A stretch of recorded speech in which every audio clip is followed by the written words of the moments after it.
ये भगवान की योग माया बड़ी विलक्षण, विचित्र और अलौकिक है। आपका जैसा भी भाव वैसे आपको भगवान दिखाई दे, पक्का मान।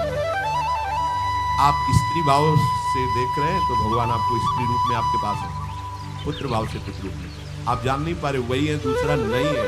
हजारों बार बता चुके हैं कि ना मानने और ना जानने पर भी आपके हृदय में सत्ता उन्हीं की है। जिस दिन वो भगवान अंतर ध्यान हो जाते हैं, प्यारे पुत्र, प्यारी पत्नी, प्यारे सुहृद मित्र आदि को आप चिता में जला देते हैं, तो था ना आपके हृदय में आदर, पर आप अनजाने से भी भगवान का ही आदर करते हो। अगर जान करके आदर कर लो तो तुम मुक्त हो जाओ इस दुख से, इस प्रपंच से। श्री भगवान कहते हैं कि मेरे अज अविनाशी स्वरूप को ये मूल लोग नहीं जानते हैं, केवल वही जान सकता है जो मेरा आश्रय लेकर के मेरे को पुकारता रहता। भजन का मतलब तब पुकारना, भगवत चिंतन करना। वेदाहम शमतीतानि वर्तमानानि चार्जुन भविष्याणि च भूतानि माम तु वेद न कश्चन। हे अर्जुन, जो प्राणी भूतकाल में हो चुके हैं तथा जो वर्तमान में है और जो भविष्य में है, उन सब प्राणियों को मैं जान रहा हूं। जैसे आंवला ऐसे रख लो तो चारों तरफ से देख सकते हो, ऐसे भगवान अनंत ब्रह्मांडों को, जीवों को एक साथ देख रहे हैं। यही भगवान की भगवत्ता, एक साथ देख रहे हैं। कोई भी जीव ऐसा नहीं है जिसको भगवान का दुलार नहीं मिल रहा हो, कहीं भी हो, अनंत ब्रह्मांड सबके लिए जो आवश्यक हो भेज रहे हैं, कोई भूखा नहीं है। एक बार वीर शिवाजी समर्थ गुरु श्री रामदास स्वामी जी के पास गए और कहा, स्वामी जी अकाल पड़ा हुआ है तो हमने सारा का सारा खजाना खोल दिया और सबको खवाया। तो गुरु बड़े कृपा सिंधु थे, उन्होंने देखा कि इनके हृदय में एक गर्व का अंकुरण हो रहा है कि मैं भरण पोषण किया सबका अकाल में। तो उनका कि सिंधु यह थोड़ा उठाओ, आओ चलो हमारे साथ। एक बड़ा पत्थर का, इसे तोड़ो। महाराज ये तोड़ा, हटाया तो नीचे मिट्टी में दबा हुआ स्वस्थ में ढके कैसा। बोले इसको किसने दिया? देखो ना कितना स्वस्थ है, पुष्ट है। इसको कौन आहार दे रहा है? इसको कौन प्राण पोषण कर रहा है? बोले भगवान। तो बोले तुम कैसे दाता बन? संपत्ति तो सब भगवान की है, भगवान ही सबका किया, हम मत करो कि तुम पोषण करते हो। नहीं, छोटी सी वृत्ति को भी गुरुदेव बर्दाश्त नहीं करते। जो गुरु शरणागत होता है वो उनकी बात समझता है, अन्यथा वो अपनी मनमानी वृत्ति को ही आदर देता है, गुरु की आज्ञा वृत्ति को नहीं देता। छोटा सा भी अभिमान का कण अपने जनों में गुरुदेव को बर्दाश्त नहीं होगा, क्योंकि यही भगवत प्राप्ति में बाधा बन जाएगा। कितने जीव चराचर जगत में, देखो हमारे भगवान की भगवत्ता, सबको देख रहे हैं, सबको व्यवस्था दे रहे हैं, सब कुछ देख रहे हैं।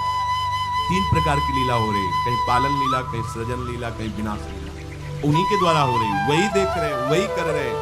अगर ये बात तुम्हारी समझ में आ जाए तो अभी भगवान की शरण हो, पर अहम के कारण ये बात समझ में नहीं आती। जो भूतकाल में हो चुके हैं, वर्तमान में हैं, जो भविष्य में होंगे, सबका प्रभु वर्तमान की तरह देख रहे हैं, दर्शन कर रहे हैं। परंतु मुझे मेरे भक्त के सिवा कोई नहीं जानता। भक्त के सिवा कश्यन, कोई भक्त बिरला, वही केवल भगवान को जान। भगवान सबको देख रहे हैं, भगवान की दृष्टि सब पे है। अगर ये बात आपकी समझ में आ जाए तो अभी आनंद आने लगेगा। मैं भगवान की दृष्टि हूँ, बस आज हमें सत्संग से बात मिली कि मैं भगवान की दृष्टि हूँ, मुझे वो देख रहे हैं, बढ़िया बन।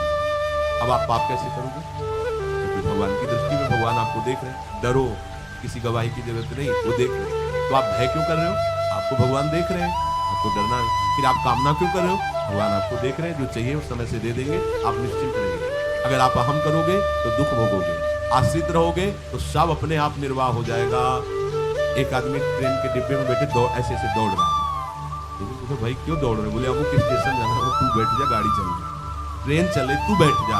ऐसी त्रिगुणात्मिका माया की ट्रेन चल रही, पूरे विश्व का विश्वंभर भरण पोषण कर रहे हैं, तू तो बैठ जा भगवत आश्रय लेकर के। तू काहे को दौड़ा घूम रहा है? लेकिन ये अहंकार के कारण भटकता रहता है।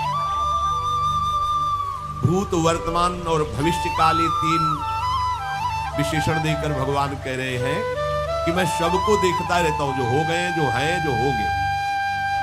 भूत के प्राणी, भविष्य के प्राणी अथवा वर्तमान के प्राणी, सभी भगवान की दृष्टि में वर्तमान की तरह ही है। ये भूत, भविष्य, वर्तमान काल केवल हम लोगों की दृष्टि में भेद है, भगवान की दृष्टि में नहीं।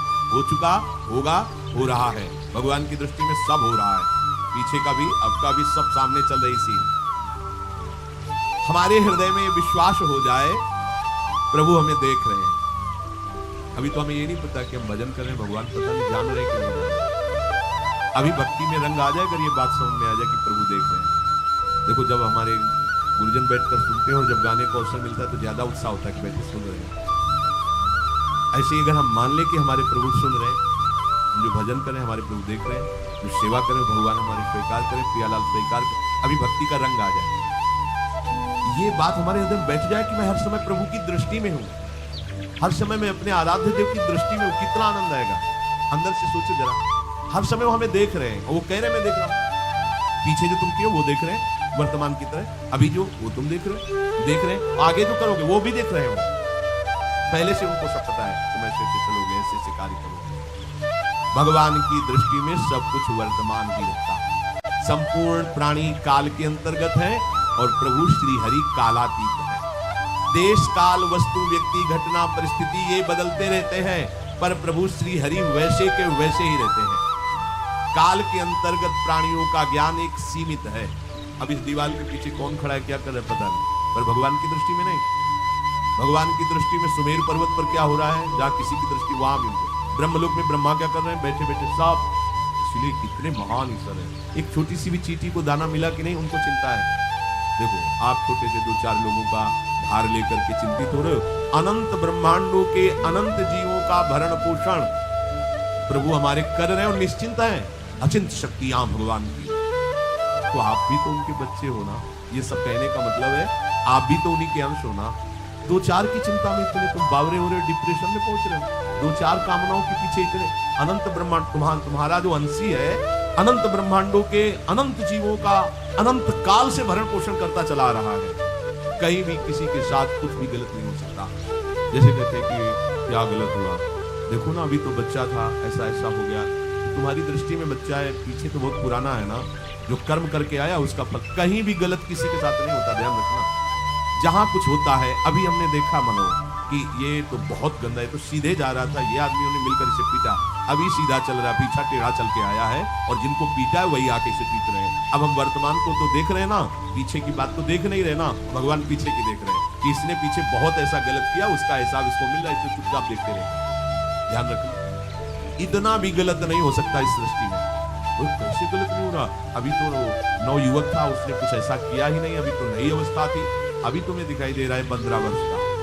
भगवान देख रहे हैं मेरा पुरातन अंश से किस जन्म से क्या क्या करके चला रहा है। ये ज्ञान हो जाएगा तो किसी भी बात में आपको दुख नहीं पहुंचेगा, विक्षेप नहीं पहुंचेगा। ये बड़े बड़े विक्षिप्त हो जाते हैं। एक गौतमी नाम की महान तपस्विनी थी, महाभारत में कथा आती है, उसका एक ही पुत्र था और उसको सांप ने काट लिया। तो वहां की कुल भी उठा के लाए और कहा देवी माँ ये देखो सांप ने तुम्हारे बेटे को काट लिया। उनका इतनी सामर्थ्य सांप की कैसे हो गई कि मेरे बेटे को काट लिया और मेरे से भय नहीं माना। आकर्षण वृत्ति जीव ही की सांप सामने आ गया, तूने क्यों काटा, मैं तुम्हें भस्म कर दूंगा। सांप ने कहा पहले हमारी प्रार्थना सुनिए। मेरे सर पर मृत्यु ने आकर के अपना शासन जमा लिया और कटवा दिया, मेरा कोई दोष नहीं। मृत्यु का आकर्षण किया, महान तपस्वी भगवान व्यास देव जी ने ये लीला कथा गाई। मृत्यु का आकर्षण किया, साक्षात मृत्यु सामने आ गई, थर थर कांपने लगी। गौतमी जी ने कहा मैं अपनी तपस्या के बल से तुम्हें भस्म कर दूंगी। हमारे ऐसे निष्पाप बालक को तुमने सांप के द्वारा प्रेरित करके कटवाया। बोले मेरे ऊपर काल का शासन, काल ने मुझे प्रेरित किया, मैंने सांप को प्रेरित किया, मेरा कोई दोष नहीं, ये काल का शासन। काल का आवाहन किया, काल उपस्थित हुआ। काल ने कहा कि मेरा इसमें कोई दोष नहीं, इस बालक के पूर्व जन्म के कर्म के द्वारा मैं प्रेरित हूं। इस बालक के कर्म से प्रेरित होकर मैंने मृत्यु को प्रेरणा की, मृत्यु ने सांप को प्रेरणा की और इसने डस लिया। अब आप बताओ किसका दोष है।